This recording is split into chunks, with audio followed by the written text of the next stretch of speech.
All right, good morning. This is the regular open meeting of the New Mexico Public Regulation Commission on Thursday, August 21. It is 10:01. Welcome, everybody. We have a full house, which is nice to see.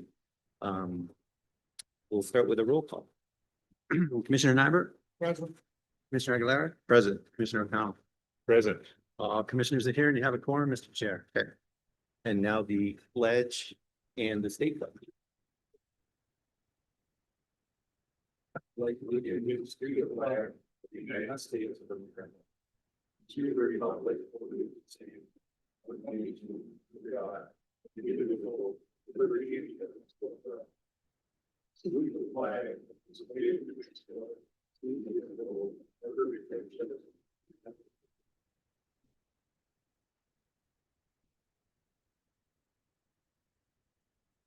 Commissioners, we have an agenda before us.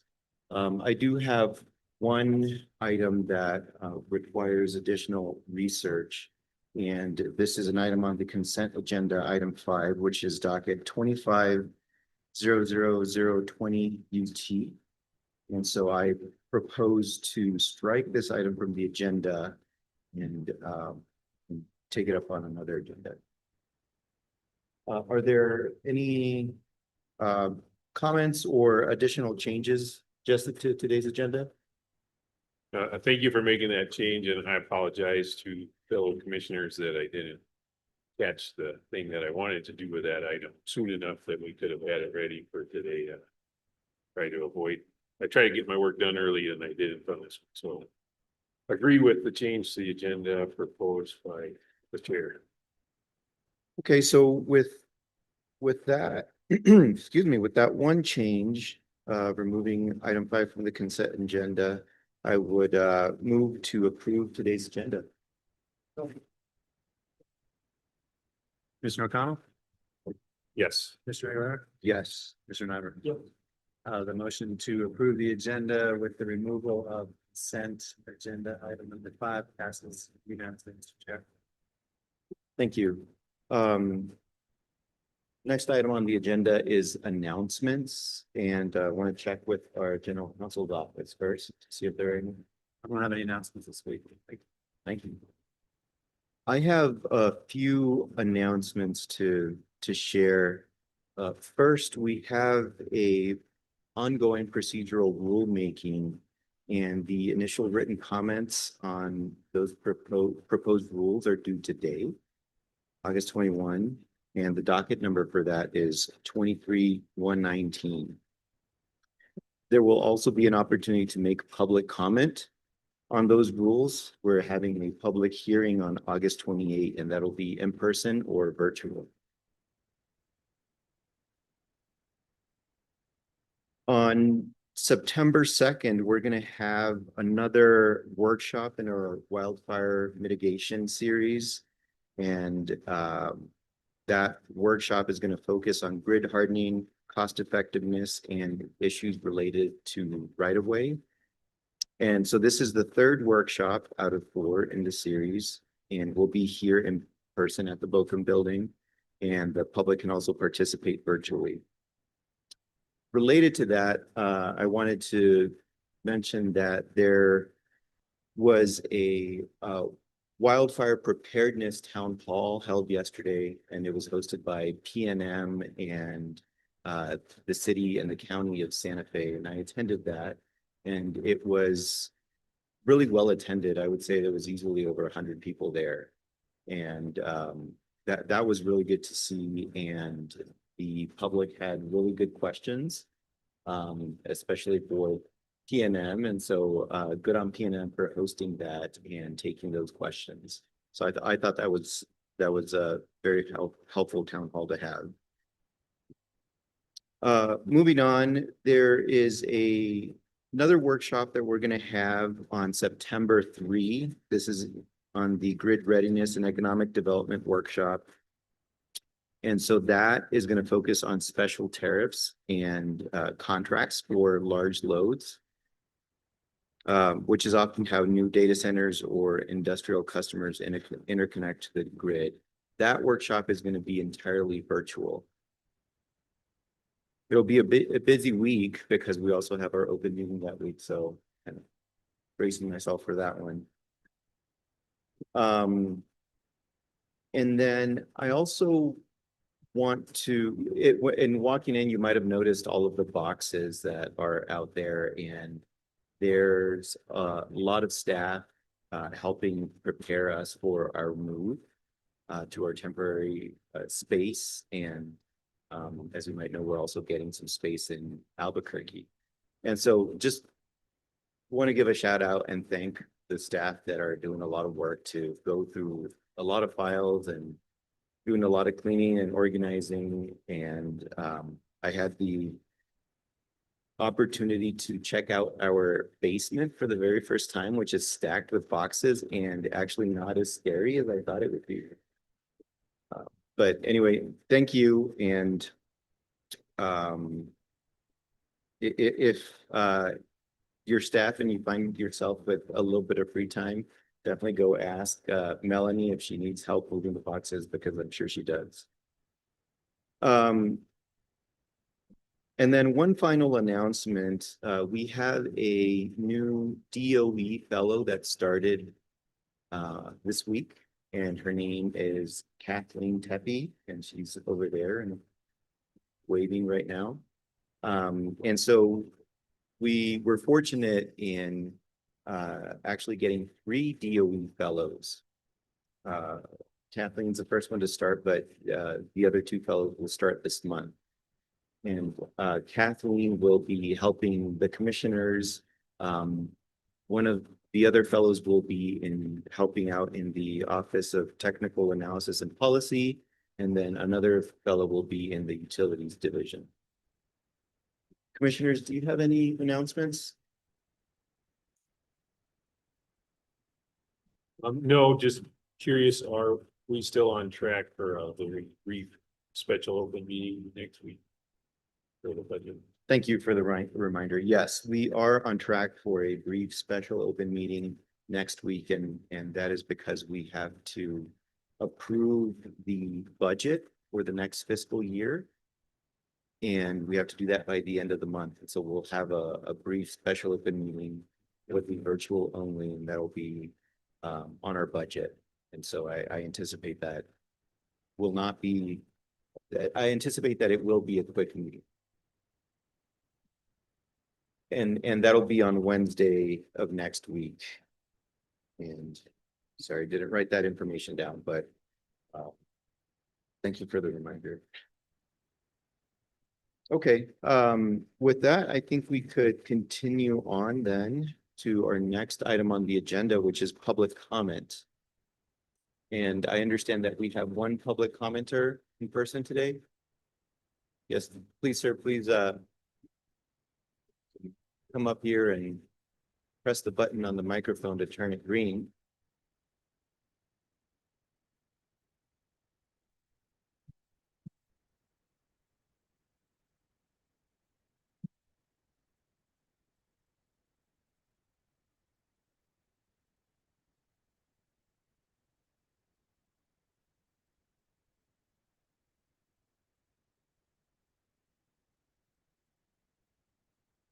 Still trying to catch my breath. I'd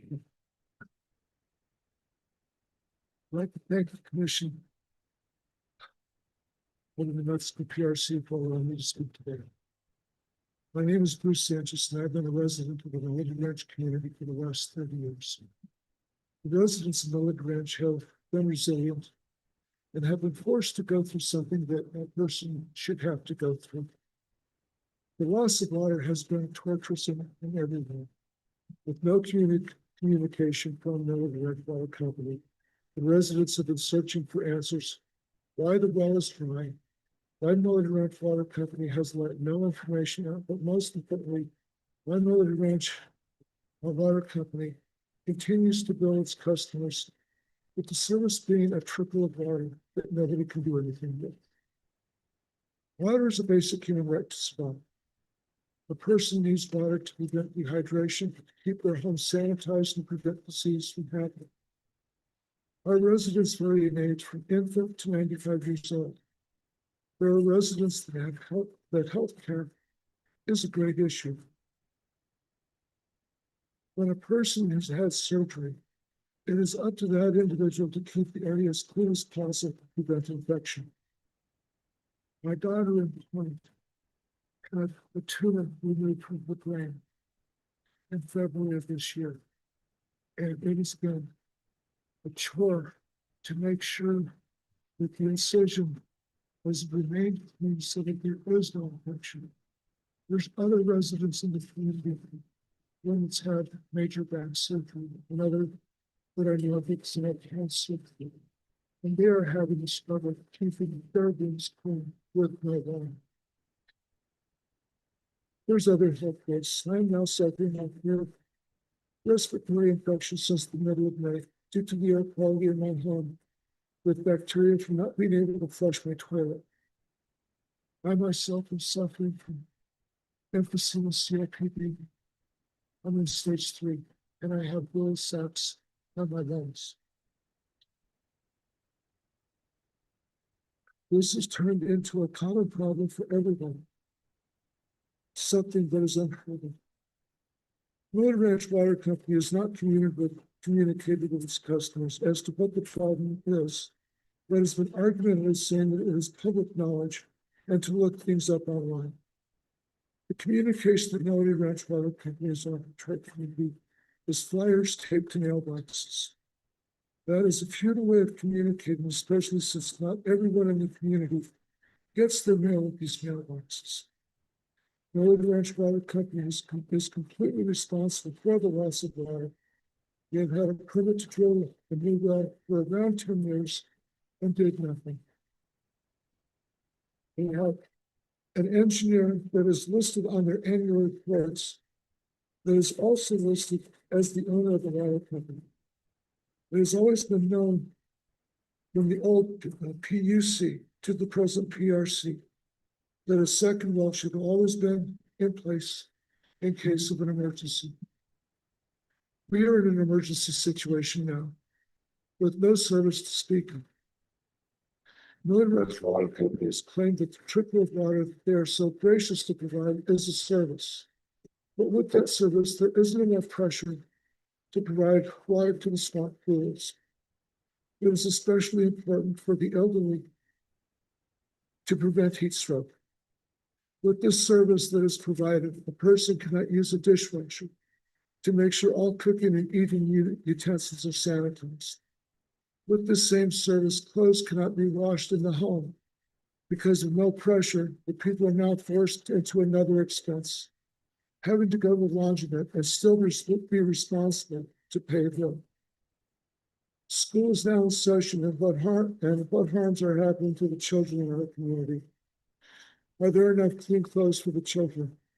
Are not having enough water for personal hygiene? Are these kids going to school?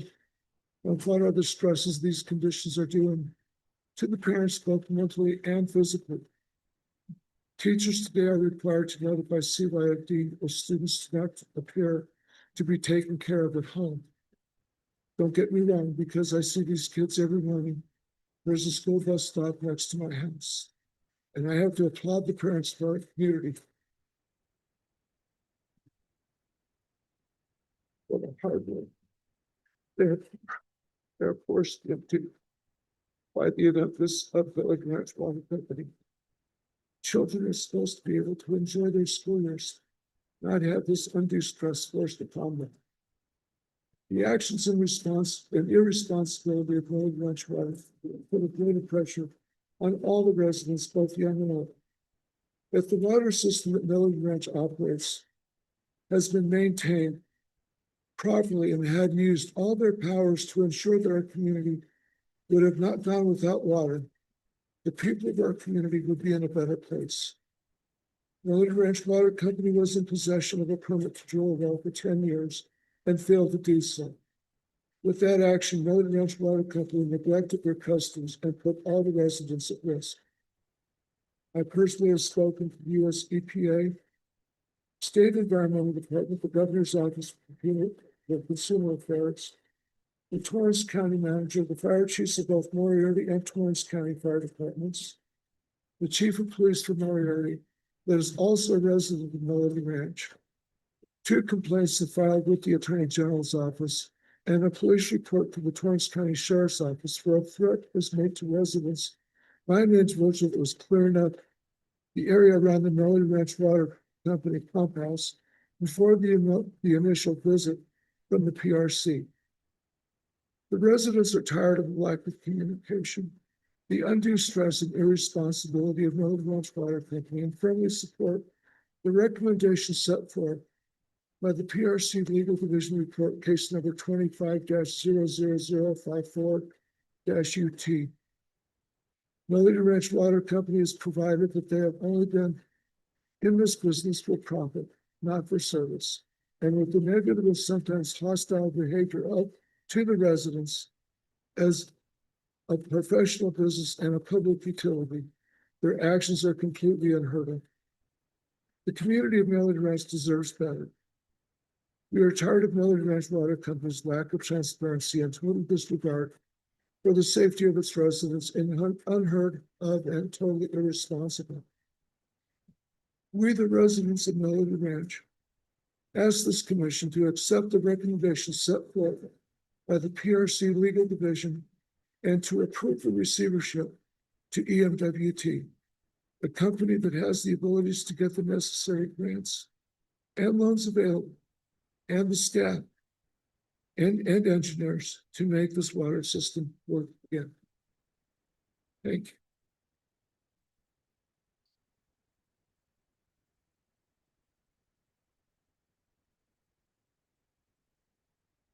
Jordan, do we have any other public comment online? Morning, Chair. We do not have any public comment online at this moment. And I'll just double check. Do we have any other public comment in person in the room? Okay, it looks like we do not have. Thank you for your comments.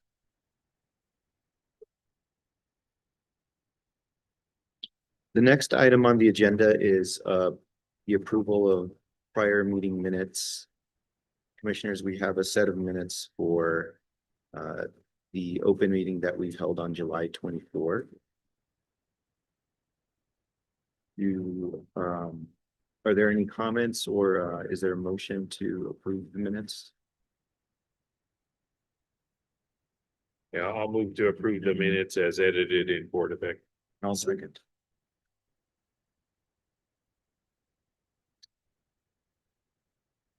Commissioner Nyberg?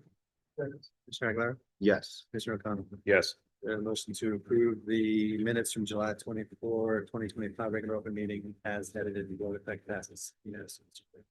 Thank you. So we have a set of items on the consent agenda, and we removed one of them, so we have 6 items. Is there any comment from the commission on these items?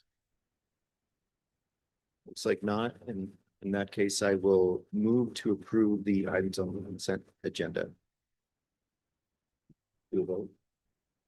Commissioner O'Connell? yes, Commissioner Aguilar? Yes. Commissioner Nyberg? The motion to approve the consent agenda items minus 25-000-020 UT passes unanimously, Mr. Chair. Okay, thank you. So now on to the regular action items portion of our agenda, and to present the first item, we have Mr. Robert Lundeen. I'll turn it over to you. Thank you, Chairman, and morning, Commissioners. Today I have to present 3 orders for you in docket number 23-00409. This is PNM's docket. It's 2023 IRP.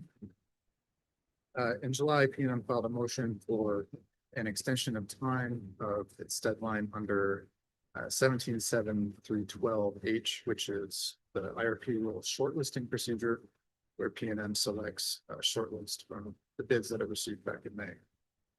That shortlist then goes to the independent monitor, who prepares the final report. Now, all 3 orders under your consideration today would come to the same kind of result or conclusion, which is that PNM's relief will be granted of 120-day extension, which would extend PNM's deadline to early January and the final report deadline to early February. Now, the reason why we have three orders is there was a kind of procedural issue in the motion. The rule that PNM cited to base its extension request on is somewhat inapplicable to these to this scenario. So in each of the orders, the commission is sort of substituting an authority to grant the request. In the OGC recommendation, it would be done as a variance.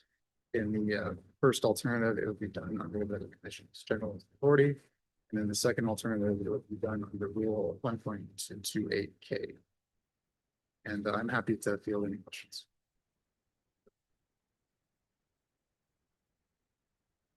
Yeah, commissioners, if you have any comments, please. Thank you, Mr. Chair. The alternative that relies on the general authority of the commission is one that I prepared in light of the second alternative order that relies on a specific rule allowing extensions of time, which I was not aware of when I drafted my order. I was focused basically on the general authority. I would defer to the other alternative order that has specific reference to our rules, and we can disregard the order that relies on general authority. That said, I did have a strong reaction to the initial order that came out. You know, I think that we ought to take pleadings that come before us and try to resolve them, particularly when they are not posed in the fashion requested. And they requested an extension of time, and although another company asked for a variance, maybe our rules allow for that variance.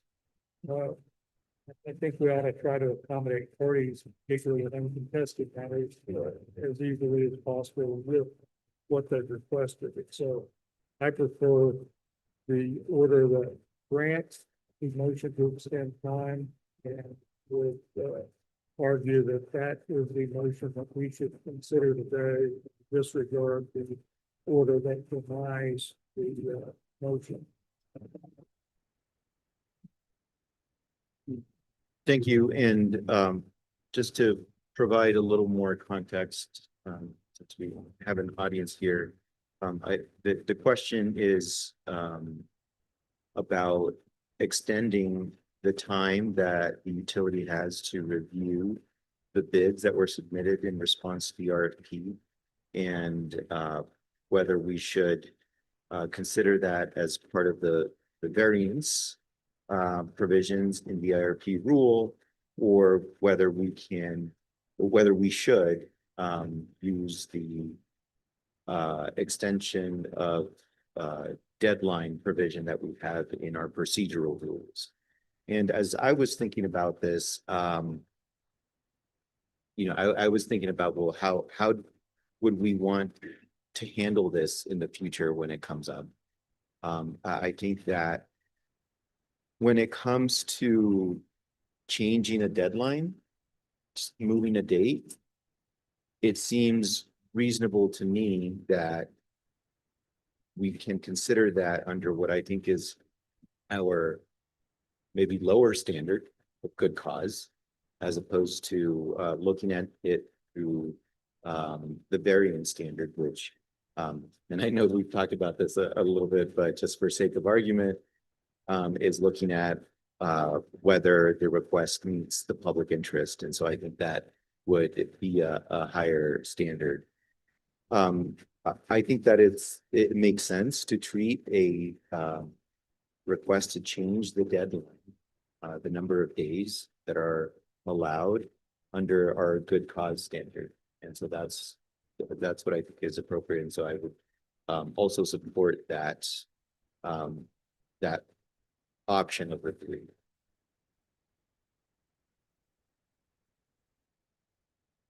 Yeah, so I'm in an interesting spot here because not a waiter, way to be one. My big takeaway from all this is P&M didn't request their approval correctly.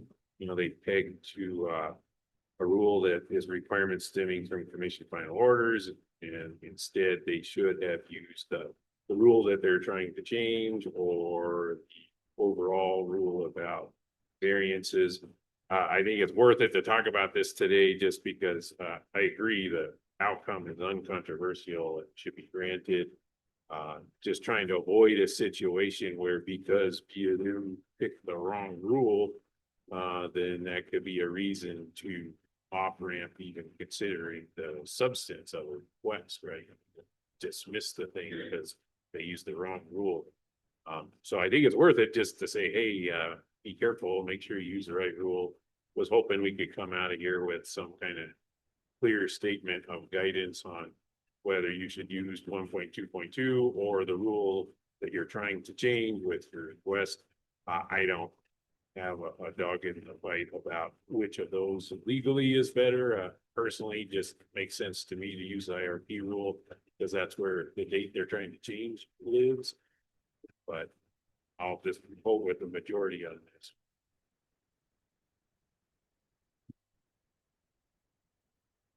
I would, there's multiple ways of getting from point A to point B in most circumstances, and I don't want to be seen as putting myself in council's shoes, demanding that they only take one highway. There's multiple routes that they can choose, and if we can, particularly in uncontested matters, if we can accommodate them, and I think our rules and I think somewhat we're required to view them and try to accommodate their requests. So that's why I was sort of have more of a visceral reaction to the first story that came out of it. So if we can get there by this other method, even though another company sought another route, that we should accommodate what was requested. They did maybe cite the wrong rule, but they did request for an extension. And under our rules that permitted the grandfathers, so that's why I would support the order planning motion to extend time that was granted by the chair. I'm happy to make that motion, or why you make the motion. Well, yeah, and I agree, and I just want to make sure, is there anything additional that we should add to the order to make it clear? And because I think the order right now highlights that we grant the request under Rule 122.122.8K. But it doesn't have any language about this is what you should do in the future. So it sounds like maybe we're kind of in well, I'm hearing that maybe the utility should, if they request one, maybe we could take it up under that one. If they request the other, maybe it's also appropriate to take it, but maybe we're not offering the clearest guidance for the current draft. Well, yeah, that's exactly where I landed. Is I don't think clear guidance is possible because, as Commissioner Nybert said, there's many paths to do it. To me, the only value of even having this discussion is what I learned in driver's ed is learn from your near misses. So if this order did have opposition, it could have been rejected because of the error in citing the rule, right? And I don't want that to happen. I want to study things on the substance of what they're asking for. So that's the only point of even talking about it and not being consent. So yeah, I'd say let's just pick an order and vote on something that grants the motion. I'll move to approve the order that grants the motion for good cause under rule 122(8K. Next second, Mr. Chair, I'd like to add one point. Now, I do think it was important to keep some of the language which is kept in the order that shows the breadth of authority of this commission. I was afraid that the initial order that we saw was skimming us in. And I think we ought to take every opportunity to reflect the breadth of this commission's authority and to reflect that we do have broad discretion in these matters. I was pleased to see that some of that continues to be asserted in this order. Thank you. Thank you. So we have a motion and a second. I think we're ready for a vote. Mr. O'Connell, Yes. Mr. Aguilar, Yes. Mr. Never. Yes. The motion to approve the order that approves the motion for good cause passes. Okay, thank you. I'm not sure I followed all of that, but yeah. We approved the one. Okay, so the second item we have on this regular action portion of the agenda is 25-00054 UT. And this item will be presented by Ms. Alyssa Herrera. Please go ahead. Thank you. Good morning, Commissioners. This matter concerns a petition filed by the Legal Division of the Commission regarding the water service breakdown and disruption of service currently ongoing in the community serviced by Melody Ranch Water. In its petition, the Legal Division explained that the well that services Melody Ranch's community is not producing enough water to meet demand. The Commission authorized an investigation into Melody Ranch to be conducted, and so the Legal Division and Utility Division of the Commission initiated a site visit where they met with Melody Ranch personnel and residents affected by the service disruption. The divisions obtained more information from Melody Ranch about the steps it's taking to remedy the situation and also communicated with residents who expressed their concerns regarding the lack of adequate water. Currently, there are a few remedies that are being explored to correct the situation, including the possibility of Melody Ranch itself obtaining funding and a permit to drill a new well. Another remedy is potentially an entity absorbing Melody Ranch. We are aware of two that are interested in that. And another remedy may be the commission considers filing a receivership action. Before you today is one order, which appoints a hearing examiner and issues an order to show cause. The commission has considerable discretion in both assigning a hearing examiner and issuing an order to show cause in this matter. The primary purposes in assigning a hearing examiner are so that the hearing examiner can oversee the proceedings, resolve any issues of material facts, make a recommendation regarding the show cause proceedings, assist in facilitating an expedited resolution, and provide an avenue for all relevant evidence to be presented should the commission decide at a later date to move forward with the receivership action. The purpose of the show cause part of the order is for Melody Ranch to provide information to the hearing examiner and to the commission regarding the breakdown and service interruptions and relevant information related specifically to Melody Ranch's role and responsibility in conforming with the commission's rules. With that, I will open up the discussion and stand for questions. Thank you. Thank you for that presentation.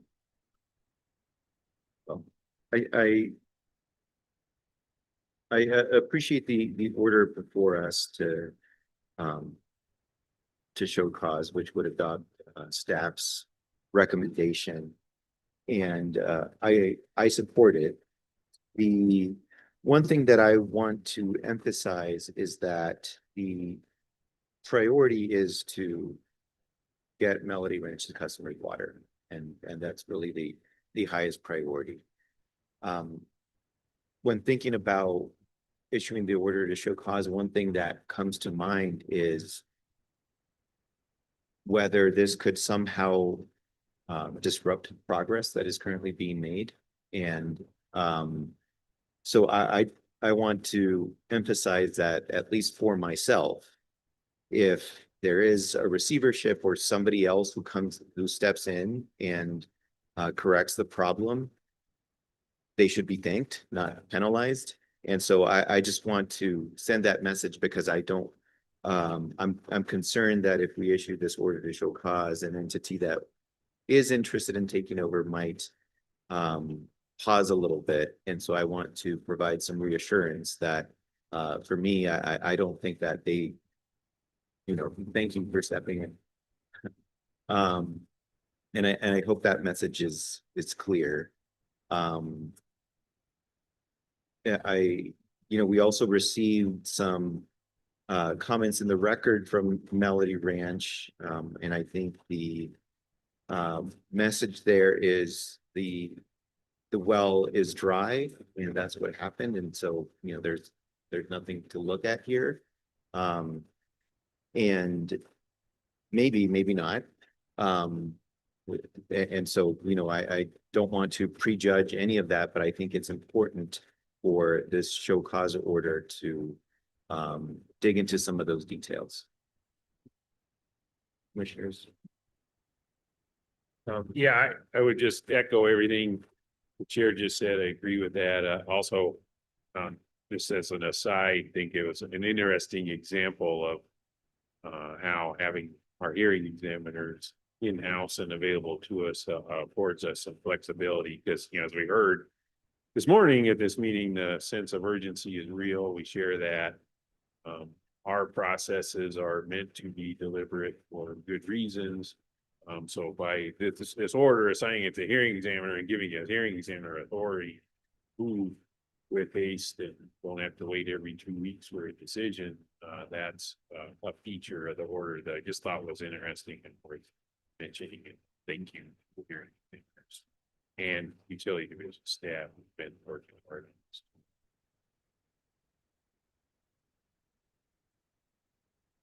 this. Mr. Chair, there's a couple issues that are set forth in the order that I think we need to flesh out a little bit. And at least provide in the record some information that's not present, maybe in the discussion. So I do have a question for me. The rules of practice before the commission do allow an exception to be represented by counsel. And in order to make sure that the order is accurate in requiring that all the grants be represented by an attorney, I want to make sure that we have in the record the rationale for that requirement. And as I view the facts, and I believe you did some research on this, you found that Melody Ranch is a limited liability company, correct? That is correct. Yes. And its listed members are maybe one individual and at least 2 or 3 limited liability companies. That's correct. And so therefore, the exception provided in our rule 1.2.2.9 that allows water utilities of a certain size to be represented by their general manager, by an individual, that would no longer be applicable due to the fact of their own organization, at least from what we could determine in public record. That's correct, Commissioner. So, I think it's probably wise for Melody Ranch to seek counsel, and certainly that counsel should be appearing for the hearing examiner in this case, make sure that they understand the gravity of the issue. My second issue is because we've heard earlier that, and I think that it's been widely noted that this is a critical situation. This is not just lack of water pressure, this is lack of water. And I'm wondering if there's a mechanism by which we could even move real quickly on this matter. And I don't know if it's ever been done before, but it seems to me that maybe, because if we have a hearing examiner, then the hearing examiner has to do its work and then come before us, and then we have to go through all the things that we did on regular docket. Wondering if there's a mechanism that would shortcut that to where we are likewise hearing, and therefore the hearing examiner will assist us in the procedures, but that ultimately we would be drafting the order and avoid having to have a recommended decision and then go through the process and something like that. And throwing that out there, because it seems to me that it's imperative upon this commission to act as quickly as possible. And I don't know, I don't have the experience or the knowledge of the history as to whether something like that is even reasonable. But the thought of making a quick decision on this or making an informed decision as quickly as possible resonates with me and this matter. I just throw it out there. I have no answers. I just throw it out there because we heard earlier in public comment how imperative it is that we try to get the water system back up and running in these plants.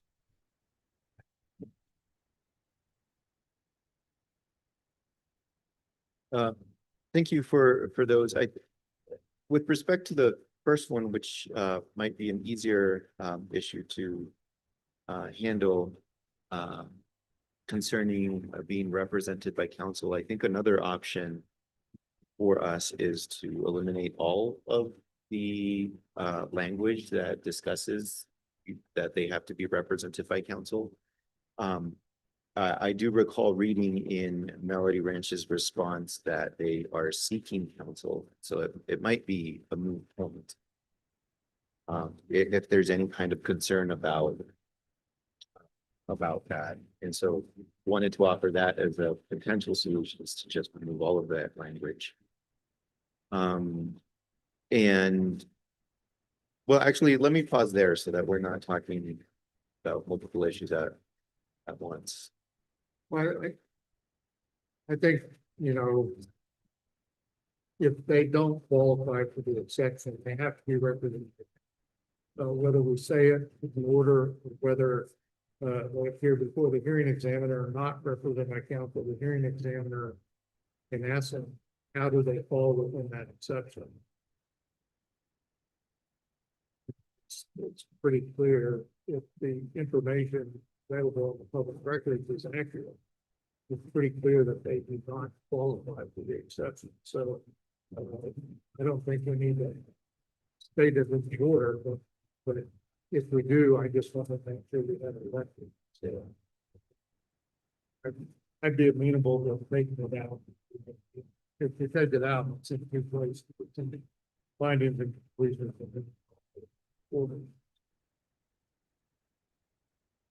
Is it comfortable with making it out? We can do so. I would take it out. I just don't think it's going to become an issue, and it seems like taking it out is probably the easiest thing.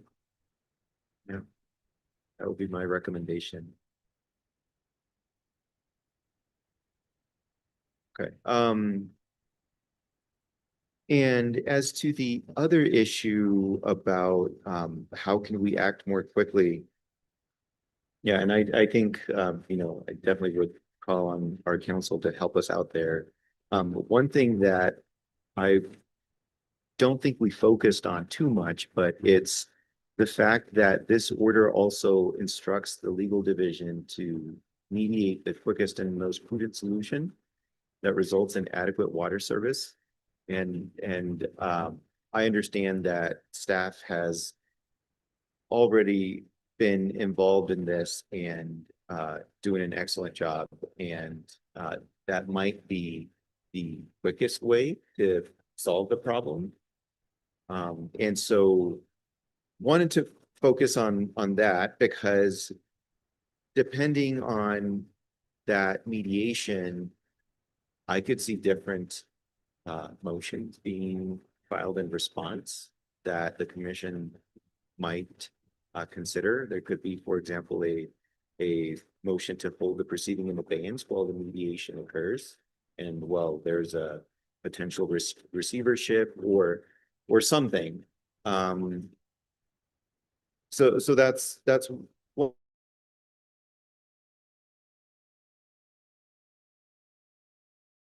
oral arguments. Don't do that very often, but could have a hearing examiner help us with the procedural steps, and we can be here and help handle that hearing. So that's just one idea there. I'll turn it over to either the commissioners or. I think, in President Columbus would favor to promptly act, and then as he gets to the part where he's making a decision or recommending a decision, maybe he needs to bring us into that loop so that we don't have the weeks go by that generally it takes to get a recommended decision go from that's all that comes to us. And maybe on this matter, if we could figure out a way to shortcut that and maybe do more live with Mr. Schaefer, that would maybe cut down some of the time that it takes to put things in paper, review it, go through the process. So I would just encourage us, Office of General Counsel, the hearing examiners, to figure out some way to get that matter before us as efficiently as possible. I don't have the answer, but know what could be done. I don't want to see our own procedures practiced.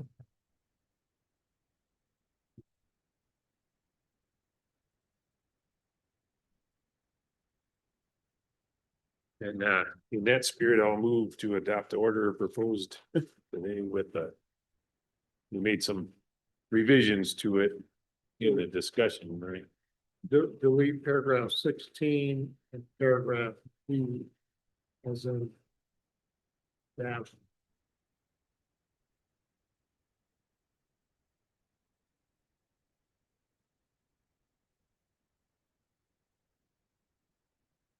You said 16 and E?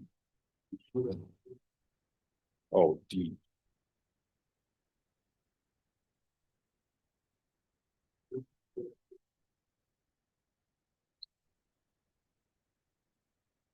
You might have the older version in front of me, unfortunately.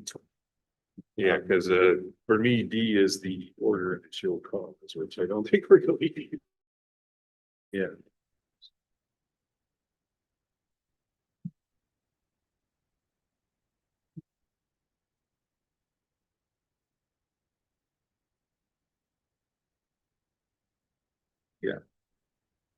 So paragraph B is the biggest version.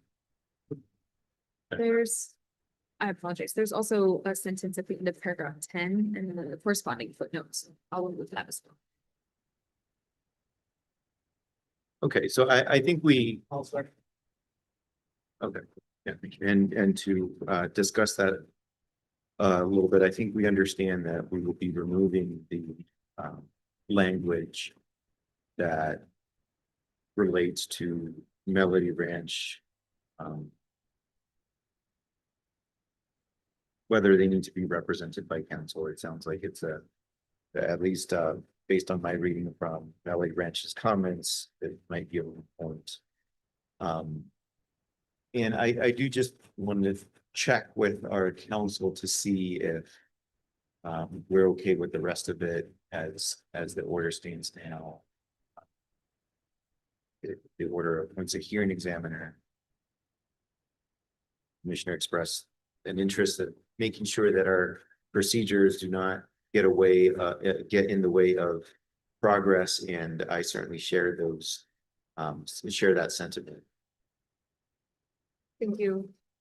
Yes. Mr. Chair, paragraph 10, I think we should leave that sentence in with the footnote because that's just stating that they need to have a time. And just reminding them, I think would be okay. It's just stating the rule. It doesn't order any. There's still. Sure, that's fine. It would just have a citation to the law, but not necessarily information with the legal. And Mr. Chair, to your point, I think there's a lot of flexibility in assigning the hearing examiner and moving forward, but will still allow the formal process of moving forward in facilitating resolution quickly as possible, including the language of staff and legal division continuing to work with Melody Ranch while that's also happening. But we're certainly flexible in terms of moving forward and how that will proceed. So I think that signing the hearing examiner will allow for that. Okay, I think we have a motion and a second, and unless there's any additional discussion. Looks like there's not. We're ready for a vote. Commissioner Nyberg, Yes. Commissioner Aguilera, Yes. Commissioner Cohen. Yes. The motion to approve the order in 25-00054 UT has amended, passes unanimously, Mr. Chair. Thank you. Okay, so now we're on to the discussion portion of the agenda. And here today we have Mrs. Tomlin, who is the president and CEO of El Paso Electric. Thank you very much for traveling here to speak with us.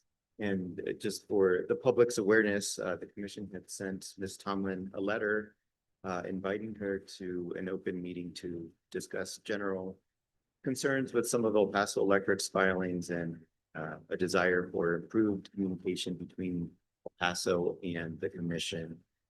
Ms. Tomlin, we really appreciate you being here today. And I'd like to offer you the opportunity to open with some remarks if you wish. Alternatively, if you would like me to get started, I can go ahead and do that. Did put together this little presentation, so I'm happy to start with that. And Great. and Chairman Aguilera and Commissioner Nyberg, O'Connell. I am so excited to be here, but certainly would have loved it to be under a different context. I did listen to the recording of the hearing several times. What I've tried to do just in a brief opening comments is answer some of the questions I think you had. And I really, I don't want the words embarrassed, but certainly I don't like to be in a position that we have failed in compliance or communication. So I just wanted to start with saying, certainly as the leader of this organization, I share concerns that I put them in two buckets of compliance and communication, but I also hear you about this concept of partnership. I think for the 30 years I've been in this industry in various states and various countries, it's always when the regulator and the utilities get together that big things happen. We're able to achieve our joint vision. And in this case, I think one around the economy and safe and reliable energy. So I did want to address a couple of things because it did seem like you didn't know my team. And I don't know if you had the slides and someone's going to advance them. I certainly want to introduce myself because I did believe it might be that if somebody has. Okay, if you want to go on to other slides, that would. Yeah, just tell them when you're. Okay, that's, all right, so those things, okay, next slide. I did want to spend a moment just reintroducing ourselves and just the team.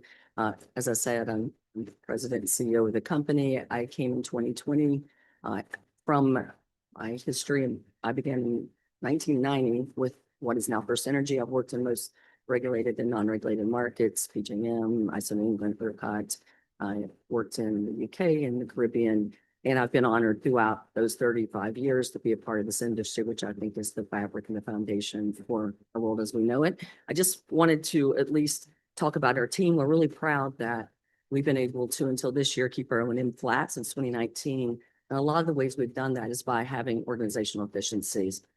I am the CEO, but this is it. This is the only vice presidents we have. We have 8 of those, and you should have seen some of them, but I want to make clear what their roles and responsibilities are, because when I did my own diagnosis of what went wrong here, a lot of it I think is on clear roles and responsibilities and some accountability metrics and perhaps some training. So I'll address that in a minute. But we have Dave Hawkins, who you should have seen, who's in charge of our markets. We have, I hope you've seen Jen Cheezel, who is in charge of our regulatory filings. We have in the room with us Cynthia Henry, who's our general counsel, who's in charge more of strategy, and the other people who you see here. I'm really excited about this team as they come with a lot of experience in other utilities and other markets. They have manufacturing. David Rodriguez started as a control room just helper, and now he's the vice president.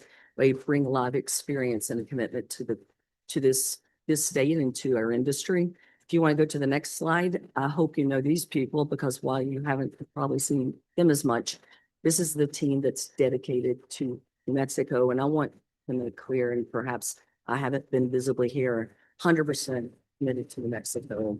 I have 200 employees that depend on it in the economy, and 200 employees who love the state as we do. And I want to make clear that my lack of visible presence doesn't and has not meant that I have not followed it or care about it and believe in what you believe in a compliance organization. These 4 you will see a lot, but we will bring in to the next slide, and I hope you've seen them, subject matter experts. That's how we work, but we are evaluating whether or not we have gaps that we need to fill as far as the relationships and the management of both the commission activities and other activities in Santa Fe and in Albuquerque. So we'll be looking at that, but hopefully you see some of the experts that I'm really proud of that really have deep knowledge in the areas I think that this commission cares about. So I want to say who, and in the next page, just going to what. I heard on the recording that there was some question about, what is it we're trying to accomplish?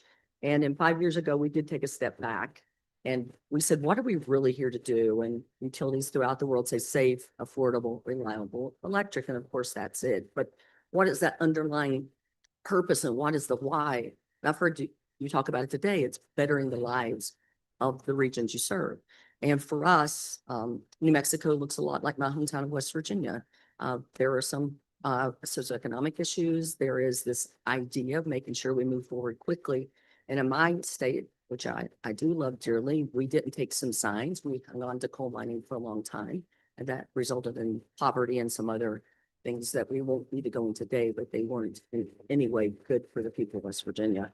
So we come up with this plan that says, yes, we're going to deliver safe, reliable energy. We want to really be an engine for our economy. And we want to do that. We have to transform the energy landscape. And I've heard the commission talk about that too, that we can't play small. We have to bring best in class to our thinking, into our technology, and to our community affairs. And that's what we've tried to do. We've had 5 strategic initiatives. I'm not going to go into them in depth, but I did want to make sure the first one we talk about, and we talk about it more than anything. And that's the reason I think it was like a dagger to my heart about the implication of trust at the commission, because our strategy starts with a strategic plan around trust building and being open and telling the story, even when it isn't pretty. Utilities make mistakes, and we want to be transparent about that. And I have found in trust building, you have to be competent and you have to speak the truth, but you also have to know what people care about and speak into that. We believe we've been behind in technology, so that's the second initiative that we always focus on, and we made some strides. We also believe we've never seen a moment like this, and I haven't seen a moment like this. We've been flat as a country in demand. We're not going to be able to just build our way out of it. We have to be able to utilize our system to the best we can. We all know that 50% of our infrastructure in the United States is not utilized fully. We have a 40%, 42% load factor. So technology, we believe, will help us do that. And then this idea about not abandoning our cleaner environment. We're really excited about what's going on with electrification programs. We're able to take full advantage of that. One of the areas that we haven't cracked that we believe is probably the best pinnacle for our cleaner environment is our peak load. Trying to find demand side management, time of use rates. I think I'm on every rate myself, my EV rate, my time of use rates, because as we have upward pressure, we have to give our customers tools to be able to manage their energy use and their energy bill. And I'm really passionate about that. And the final thing that I wanted to emphasize again and again, because again, it was with this sense of disappointment to listen to commission really question this. This is our culture. And that's the reason you see the values on this page. We spend more time talking about who we are because who we are is a piece of this, right? What we do is important, but who we are, our character, our transparency, who we and how we work the world of work, it matters. And we spend a lot of time talking about that. I'm not a technical person. I'm a journalism major. I was hired in this industry to help with stakeholder management. And that was in New Jersey in 1996 when I first started being a region president. And I found that that was something that perhaps we hadn't paid attention to then, and I find myself here again. Some key initiatives I hope you know about in the next slide. And again, this could take a whole day and I know you don't want to, but really looking where we have not invested in infrastructure. There's lots of places that we're growing, especially Santa Teresa and southern New Mexico, where we're a little behind and being able to really be specific on what is the best use of our capital dollars now. I'm excited that I don't have to deal with market forces right now. I'm excited to have a shareholder that understands economic development because that's the reason they gave $20 million to an economic development fund. And we have an economic development council and that I'm not subject right now to market forces and they understand that we rise and fall together. We have a lot of infrastructure investment projects. I mentioned our climate goals. We do have, or will have by the end of the year, 700 megawatts and a system that's 2.3 peak load. And we continue to do that. I don't want to lie to this commission. I don't know how this country can meet the demand with own renewables going forward, especially with 24-hour needs, but we're really committed to it. And it doesn't depend on who's in office where. It's really our internal commitment. We've talked a lot about resiliency. We're excited. I think you had a presentation from our insurance providers about our wildfire mitigation, and we've been able to achieve that. And we, unlike any of my colleagues, I believe, have had a decrease in our insurance premiums based on the fact that we've been deemed low risk, but also where we do have risk, we've taken proactive steps. The same with resiliency. We don't talk about cyber a lot, but we have the highest rating in cyber. Bit scores put us in the top 2%, and we believe that's part of our resiliency too. I mentioned customer affordability, and while we did have to add O&M this year, I could not find another company that had a flat O&M from 2019 through COVID to 2024. We believe now that we're cutting to the bone, and maybe that's the reason we need an extra person here. But we know it's important to our customers to do that because we can't fund the CapEx without that. And again, I've said there's two things I won't elaborate on any further, but finding a way to scale our business in the most cost-effective way, but making sure that we understand the role in our communities, both in nonprofit world, economic development, but making sure we're a full member at the highest and lowest level. The next slide. And the reason I think you had me here is a couple of questions. Our commitment to New Mexico. I just wanted to highlight some of the features here. I have found that pictures tell a lot, and a lot of there's been a lot of questions. Why do you pay triple for a student poll? And I thought this was really great because it's in Mexico, but we had that fire there, and we didn't go offline, and we were able to maintain our reliability. And I think that continuing to help the community understand why you have to spend money, I think that's a really a part of where we are. And so I think this idea of us making it clear and maybe highlighting what is our commitment to New Mexico and what does it result in? And I just highlight Borderplex because I know you are going to be speaking about that and I'm not going to. But what I would love to tell you that we're going to follow anybody that says they're building generation and figure out what our role is and how to best do that, and making sure, as we always have, that whoever is the person causing the costs, they're not subsidized by people who cannot afford it when we know the market cap help the people who are now building data centers and other high use. So we're really committed to that. And the next slide, and I think what you really want to talk about, and I'm interested in your comments. I spent a lot of time again after I listened to your remarks, thinking, how did we get here? Why possibly are we filing late filings, and how are we in many ways not communicating in a transparent way? And the only thing I can come up with, and I'm not going to come here and make a lot of excuses and come up with some big story. I started with it and I'll say it. I do think we have some room to make clear whose roles and responsibilities. When I went to my team and said, how possibly we're not filing these filings, they don't seem that complicated. I got a couple of stories, none of which matter, I suppose, but we used to have very few projects that are $10 million. Now everything costs $10 million, or so-and-so used to do it, or this, that, and the other thing. And it's really not important only for me to commit to this commission that we will have clear roles and responsibilities, we will have accountability measures, and we will have better communication for filings that we're missing. The first thing I said to Nancy when you said there's comments due today, did we have our comments ready? And I promise personally to make sure we're following it. There are some things that were just errors, and I think the billing error where we had a credit and we actually charged our customers. I know we reversed that. I can't tell you errors won't happen, and these many years errors do happen. But what my commitment is to make them fewer, but also when we do happen, to make sure we're being transparent and fix them as quickly as possible. And I can sense some frustration around our filing variances to rules. And when I spoke to my team, I got the response that, and I'm not, again, making excuses or justifying it, that Kelly, we've been to a place we've never been in a flat demand cycle or out under 2%. And the reason we wanted a variance is so we can meet these very real loads. And perhaps if we had communication with your team before we filed variances, we might be able to get your reaction, not in a bench situation, but at least explain why we are asking for them. So if you think about what I've heard, compliance and communication, both of those seemingly have an answer.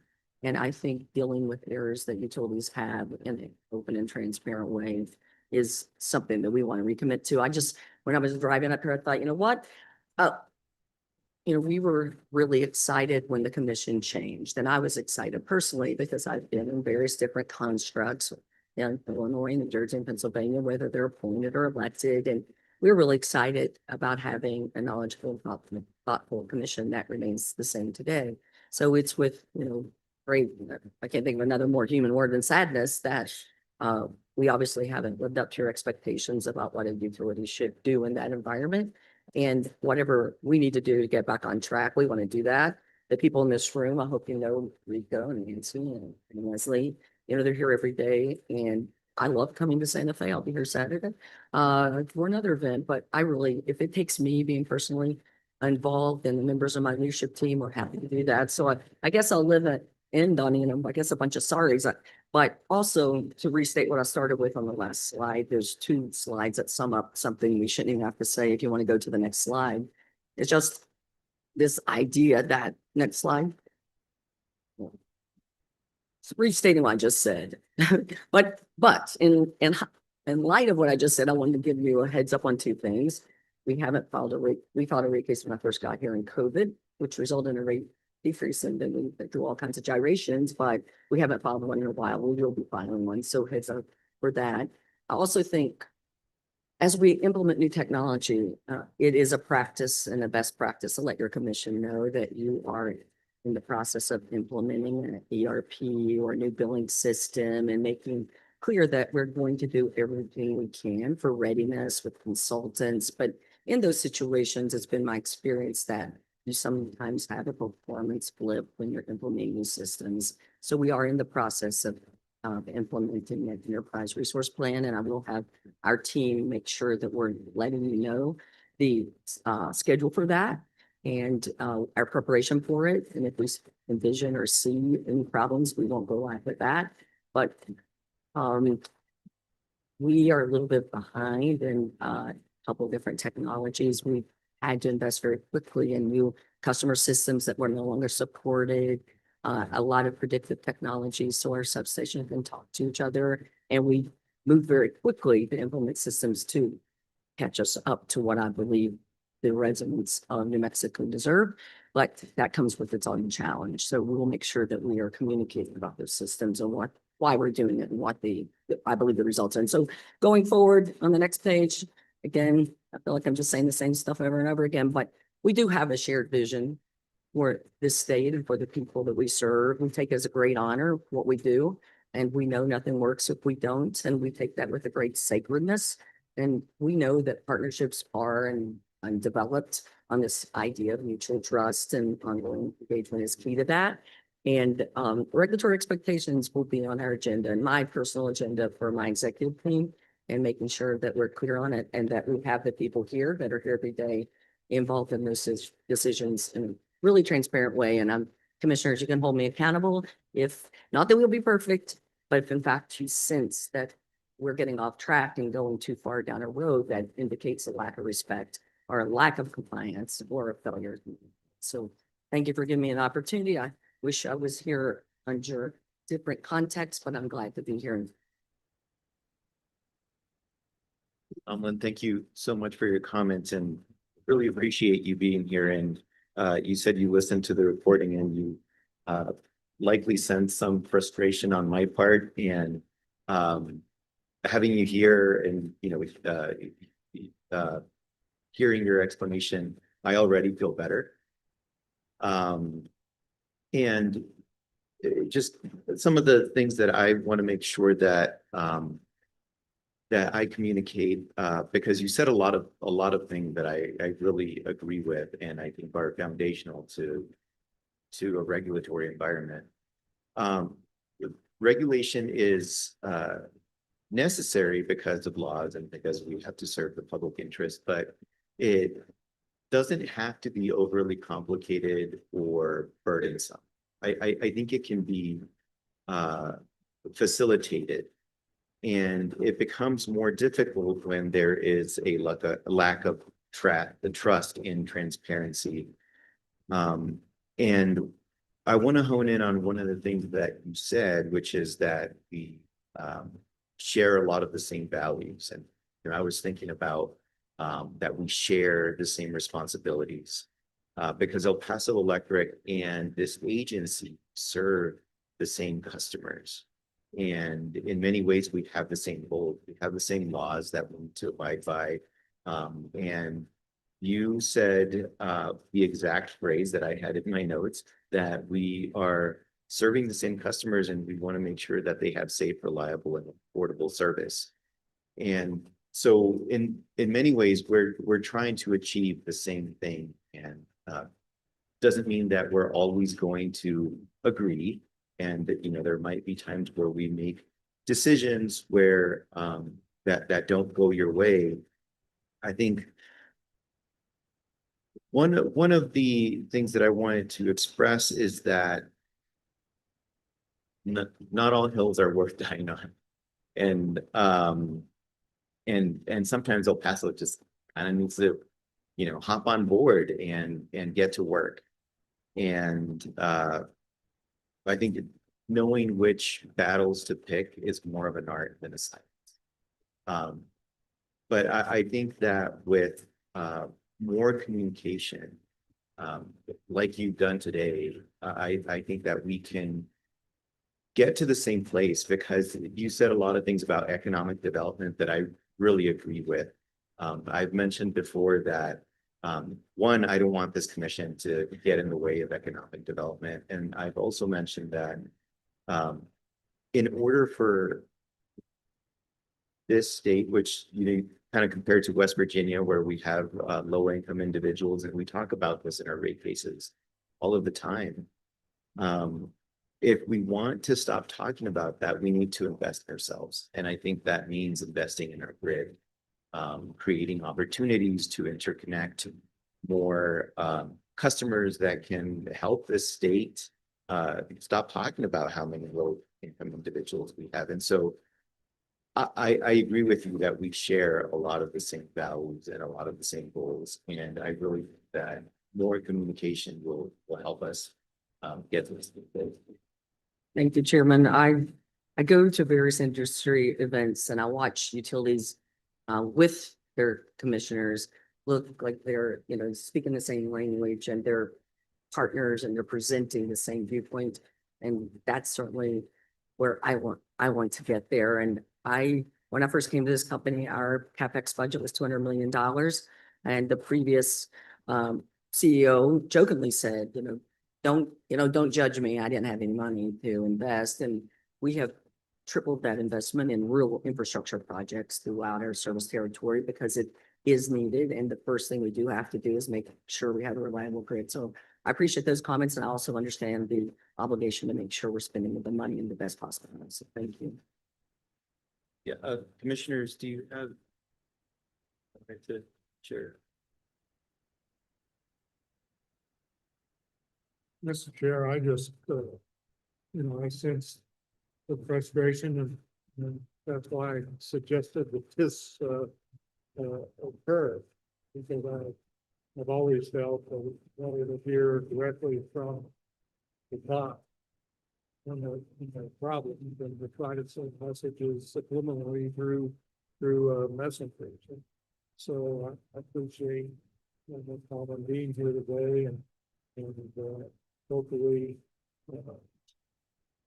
can develop that relationship that I think the commission needs and wants with all the utilities in moving forward. Because we go to these conferences and we hear all the demands that are being placed on every utility in this country right now. And how do we meet those challenges? And we go to regional meetings and trying to figure out how to get the energy where it needs to go.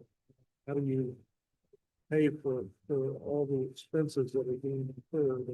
And we hear from these mega demand centers that want to be built to utilize that energy. And so we're in a challenging time. We're in an exciting time, but we certainly have to make sure that we're all on board and moving forward. Not only clears it, but those lines of communication that are not only exist, but that they're being utilized. And so I appreciate you getting the letter out and asking this comment to be here. I hope that whatever you all expected of this meeting results in growth so that we can address the needs of the citizens of New Mexico and the service area, and like citizens of New Mexico and the other two industrial and utility service areas. So thank you for being here. Troy has tried to help me with my protocol through the chairman, commissioner. If it's any consolation about your request, it did go out in Google and my whole board got it. So it will not only at the executive level, it will be a topic of conversation at the board level. The question was, why did they have to ask you? And so that, just so you know, it's a high level priority. Yes, for my part, first, thank you for being here. I wholeheartedly agree with many things that were said here that the real goal here is to serve customers in New Mexico, and we each have a role to play in that. I mean, something you said I thought was remarkable, that electricity is fabric and foundation of our world as we know it. I'm with you. I agree with that. And so I want to, every step I take in this job, to move in that direction. Then just a couple disclaimers. First of all, I worked at a utility. I made mistakes. The mistakes ended up in filings in front of the PRC. So for me, it's not about that. I know it happens. I know why they happened when I was overseeing them. I had to deal with the consequences of that when they came through to the commission. So it's really not about a mistake was made. And it's something I liked about the format of the letter. What is really about it is I was concerned about a pattern. was developing. And so maybe today can be a way to disrupt that pattern and then move forward. And really, for me, the pattern, it's not about respect for me or respect for the commission. A lot of these instances, in fact, I think I could make an argument for all of them. What happened interrupted the line of sight between the service you provide and the customers who need your service. So, big example of that is the easiest one to show is the IRP. Why does our rule exist? Again, it's not for us. It's so that as we're making decisions, we know the millions and billions of capital that's getting invested, that's going to get paid for by load, is being spent in a way that benefits them, right? So the rule is written in a way that tries to remove a little bit of ego of the commission by saying, hey, you need to work with your customers, right? And so then subverting that or trying to go around that, and maybe that's not what El Paso was trying to do, but through this messy filter, again, I worked at a utility, I know communications with commission can get filtered in kind of a risk management type exercise where it's more a legal argument, or am I saying enough that I met the rule, but I'm not saying too much because that's risky. So anyway, I know, having experienced that the communications that are coming through to us have been filtered. They get judged on scores that aren't paid. How are we showing you that we're serving our customers? How are we meeting this rule, or how are we obeying this law? So maybe that's not what was going on with the IRP request, but that's sure what it looked like. And then the 440 requirement, if you go back and read all of the things El Paso has presented on that. First one was no harm, no foul. Next, even the last one we got was it's been dealt with or whatever. So no recognition of why the rule even exists. And in this case, for the 440, there's a month, you file it, gives the commission an opportunity to think about what's being done from customers' point of view, and maybe an opportunity, at least put your hand up and say, hey, wait a second, this looks like maybe this isn't aligned with what needs to be done for your customer. That's what was lost when the filings were made late. And again, if you read what El Paso's communicated to us, you won't see that. Instead, what you'll see is, hey, you guys, we back off, no harm was caused.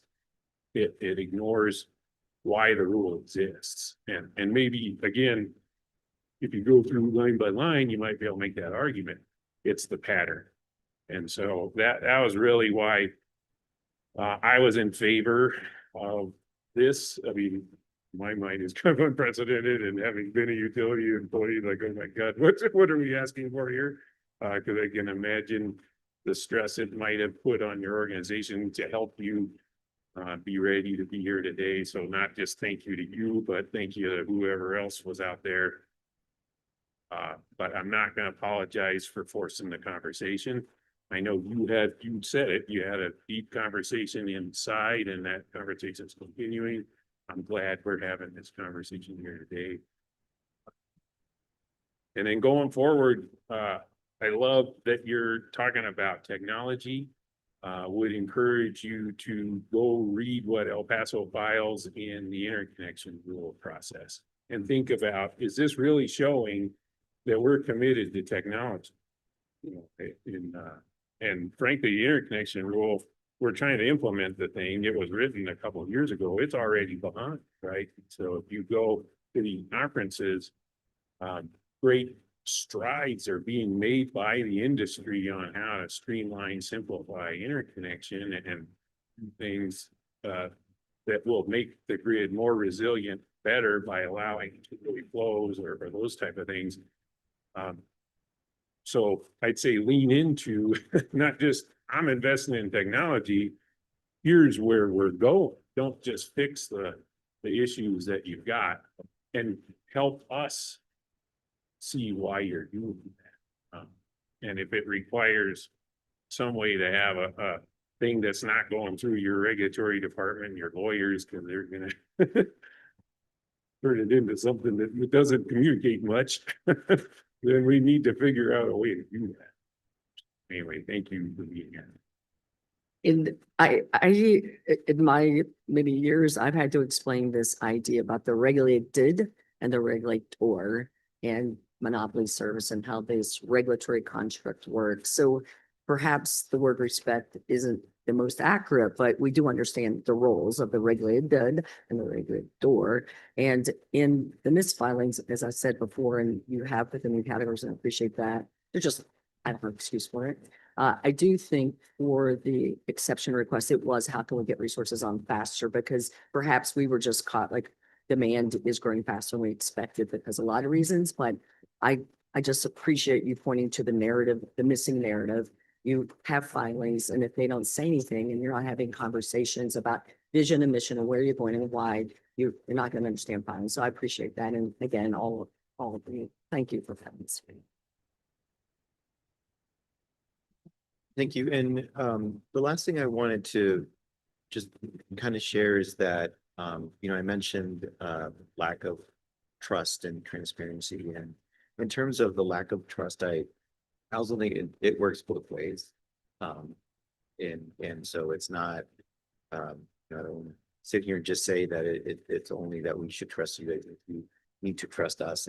And part of, not part, but most of what we've been working towards is showing that we're a reasonable and flexible commission.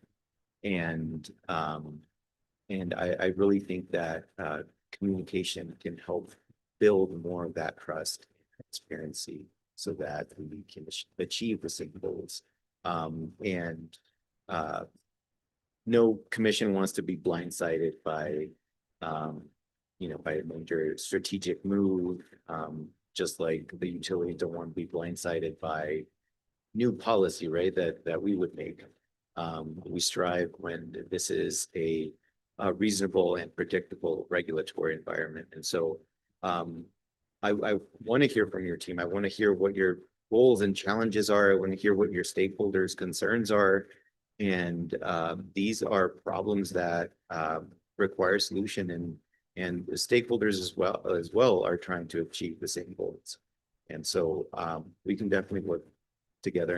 And to that end, I would offer to meet with your team quarterly or maybe every 6 months or something to make sure that I'm not blindsided, and to make sure that I'm hearing about your company and your challenging goals and your stakeholders' concerns as well. Do you think, and Rico's in the room, I do think we have put those on the calendar for the next year. So expect to see us. Thank you. Thank you. Is there anything else, commissioners? Well, thank you so much again for coming here. Appreciate it.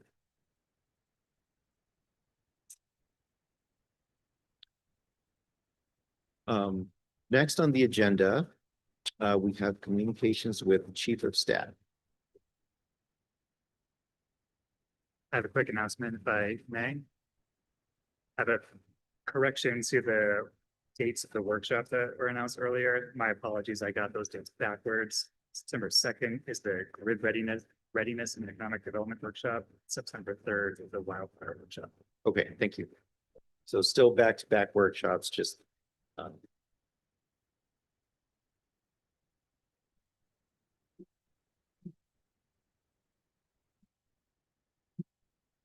Good morning, commissioners. Good to see you again. Lots happening at the PRC, never a dull moment here. So I'll just jump in. First and foremost, I want to take the opportunity to highlight the good work that our staff is doing. When the Melody Ranch issue came to our attention, what happened was we've heard a lot, not just from constituents. So thank you, everybody who's reached out to us to share the concerns. But we've also had an opportunity to open a dialogue with some of our sister agencies, specifically NMED. And as it turns out, we share some jurisdiction over water companies, some water companies. So while you all regulate kind of the provision of water for many water companies. They regulate the quality of water that's provided. And what has developed over the last months is that NMED and we have started talking about how our jurisdictions can complement each other. So excited to see where that goes, have ongoing conversations sort of with them about how when things come on our radar, we can work with them and vice versa when they get heads up about things that are happening in water quality for our regulated water systems, how they can give us a heads up. And as those conversations continue, I'll be sure to update this commission. But we do think it's a nice point of leveraging our joint resources to at least further the conversation of how we can collectively serve New Mexico's citizens. So excited about where that's going. Additionally, Mr. Chair, you mentioned the office move that is happening relatively imminently. We are still waiting on the moving company to give us a firm date on that. We do expect communications regarding the firm date and also details for staff and employees about what to do with your equipment, what you can take home to your home offices, what you can't take home, et cetera, et cetera. Those details should be coming out maybe within the week, but certainly early next week. So watch for that. And if you have questions, I'm available. Miranda's available. Eldon, our IT director, has been helping immensely with all of this. So send us your questions and we will do our best to answer them. But do expect a detailed communication coming out sometime soon. And also for the public and anyone who's interested, we can officially announce the locations of our new offices that we'll be moving into soon. The first one here in Santa Fe is at 1596 Pacheco Street, Suite 107. That's roughly San Mateo and Pacheco, or San Mateo and St. Francis, rough area there. And then we will be in Albuquerque also at 4200 Osuna. That's roughly Osuna and Jefferson. And we'll be in Suite 300 there. As we get more access to those locations, we'll be taking especially the executive staff on a walkthrough so we can alleviate some fears that people's imaginations may have produced for them. And we're going to be doing our best to communicate all of this as things developed, because it took a long time for us to get here, and then all of a sudden it's like the dam broke and things are moving really fast. So we're going to try to keep up and keep everybody informed about that. And then lastly, I actually prepared a slide for this because I'm really excited about it. And it's an update on PRC efficiency that we've been working so hard to achieve over the last 2.5 years. Jordan, can you share my slide?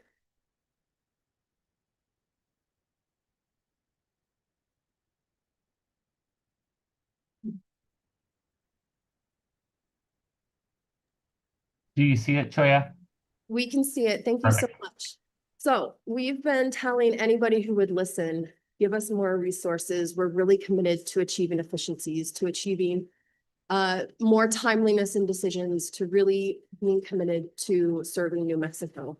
And I'm really excited to announce that the numbers prove that what we're doing is working.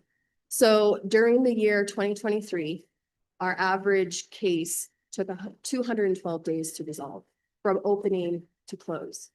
Since 2024 through present, we're down to 129 days, showing an increase in efficiency of roughly 40%. PPA and CCN proceedings are well on track. We meet our statutory deadlines on average proceedings. And I'm just really excited. I want to thank every single member of the PRC staff. It starts with making sure our employees have the resources and the ability to focus on their jobs. So ASD, IT, thank you so much for making sure we're outfitted for success.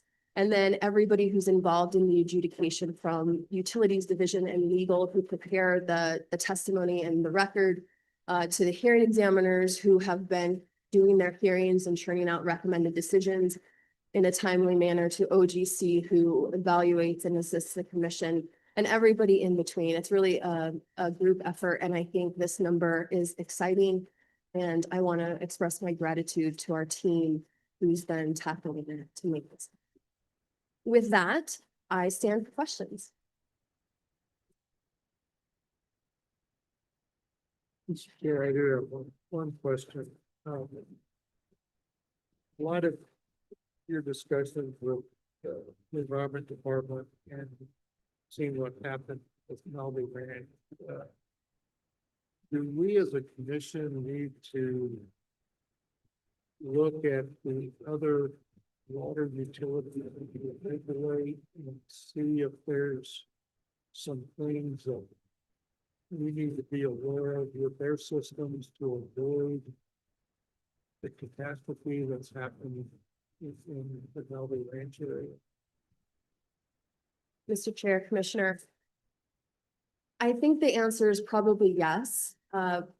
There's a large portion of the water systems that you regulate that are smaller systems. They serve, I'm going to say a smaller number of residents. One is enough, right? But smaller systems that serve maybe 100 or less that are out there that probably need some love and attention, not just from us, but from other regulators as well, like the Environment Department. So I do think this is an opportunity for us to examine how we've been looking at our smaller water systems and where we can make improvements to help them and help New Mexicans.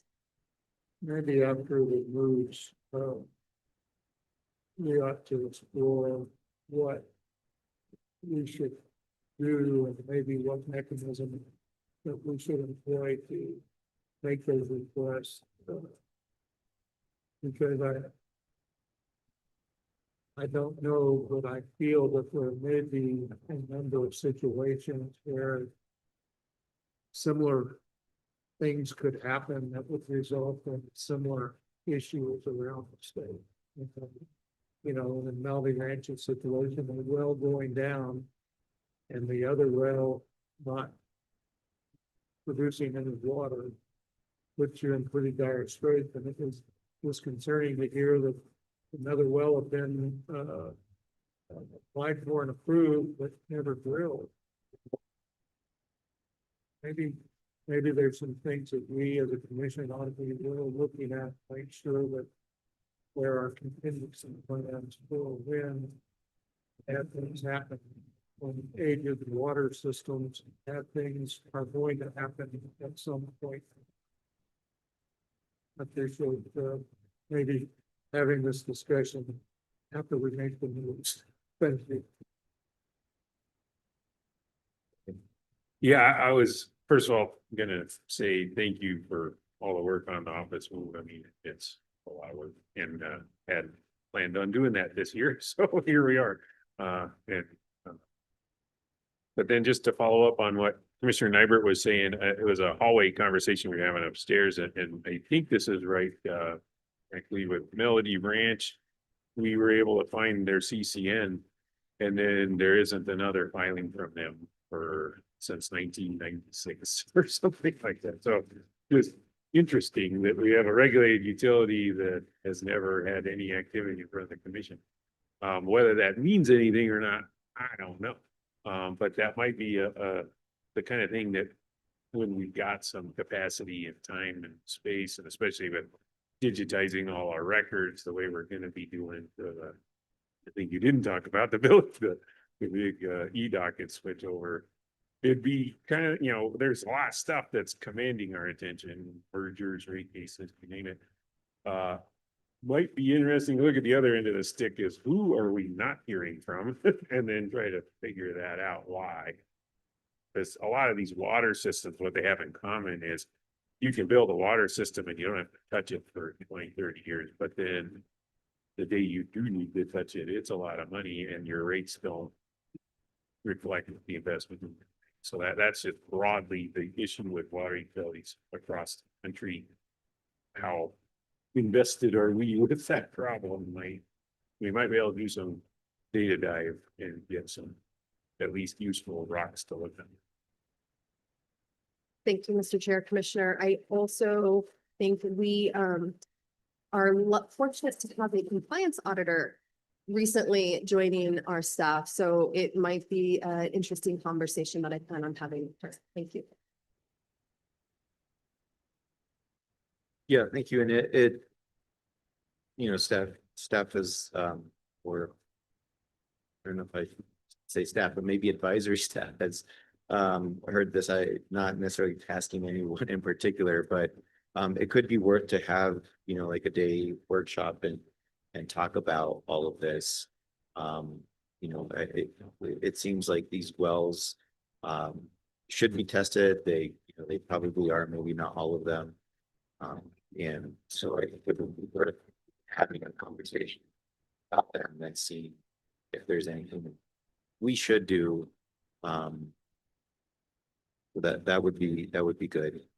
On the office move, I also want to clarify that for the address that was provided for Santa Fe, that is temporary until we get a more permanent space here in Santa Fe. We have a space, but we need to remodel it. And so for the Santa Fe office, we would move from here to this temporary one, and then eventually to the more permanent one where we would have a hearing room, all of that. And also on the efficiency of the filings, also want to thank staff for that. And that's something that we've been working on by advocating for our staff to the legislature, asking for more resources, and also internally working on our procedures to help us make sure that we're processing filings quicker. And so it's really excellent to hear. So now if you're a utility, instead of telling the potential customers that the commission can take up to 15 months for the CCN, you can say they can take up to 15 months, but they do it on average in 206 days or however long it was. So thank you. And as always, thank you to the staff for the move, for the efficiency, and for the continued good work that they do.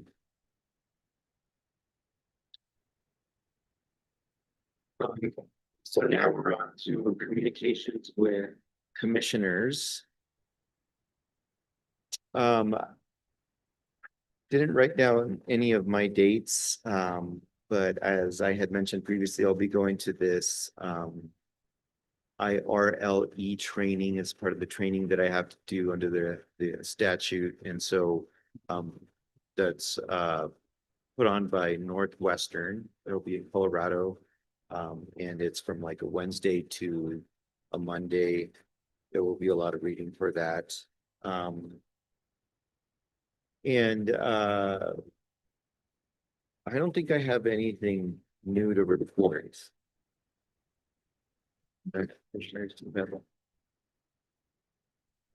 Well, I too was accepted. Mr. O'Connell encouraged me to apply to the Northwestern program and just to get my name in the hat to attend in the future year, but the slot opened up, so I'll be joining Commissioner Aguilera in that program up in Colorado. I'm also will be attending virtually a program that Bill Still is putting on accounting and rate making.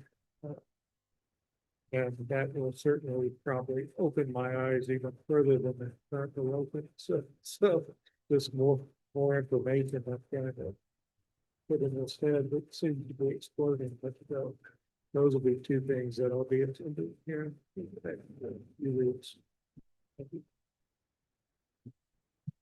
Well, I'm delighted to hear both of you can go to that. I mean, I went there 2 years ago, and it was one of the more valuable things I've done in terms of raising the bar on myself of how I think about the issues that we're doing here. I also learned it's Alfred Kahn's fault that I can't buy a seat I can sit in on an airplane, but. And then, technology changes, right? So, you'll learn about Usher phones and all those kind of things. So great that you can go. Yeah, they will check at the door to see if you read every single page of the pre-read. So, yeah. Starts with this 300-page book, The Profits of Regulation. But anyway, glad to hear you can go to that.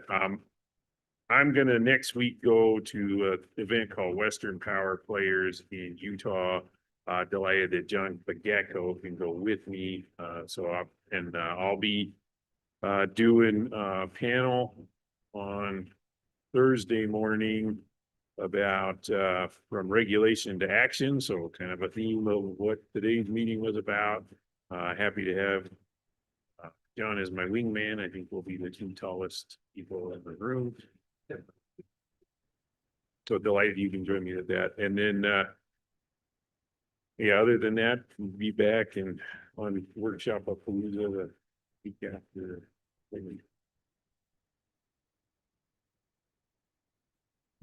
Okay, well, thank you for sharing those communications. I think with that, let me just double check. This is where we end, right? Yeah, I think with that, we're adjourned. So thank you.